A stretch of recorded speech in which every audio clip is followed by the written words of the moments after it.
Vienas iš nedaugelio automobilių, kuris kuriasi net po stovėjimo prie minus 20 ar 30, Peugeot 3008, naujas modeliukas, labai gražus, nei viena detalė neperdažyta, viskas pakeista, padaryta. Lietuvoje 2 metai, galima tikrinti Peugeot atstovybėje, naujas dizainas, naujas modelis, 217 metų su senuoju patikimuoju varikliu, 1.6 dyzelinas su diržu, diržai keisti, fulediniai skydeliai, viskas čia valdosi, keičiasi, kokių tik norite, persijungia labai gražiai, šildomas stikliukas,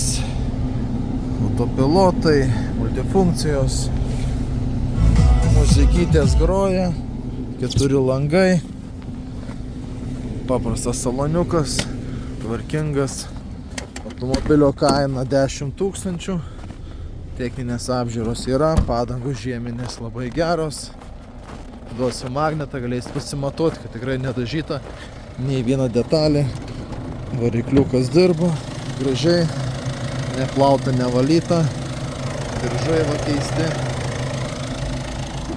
sudomino, atvažiuokit, pasižiūrėkit, prasitestuosit, prasibandysit, pasitikrinsit,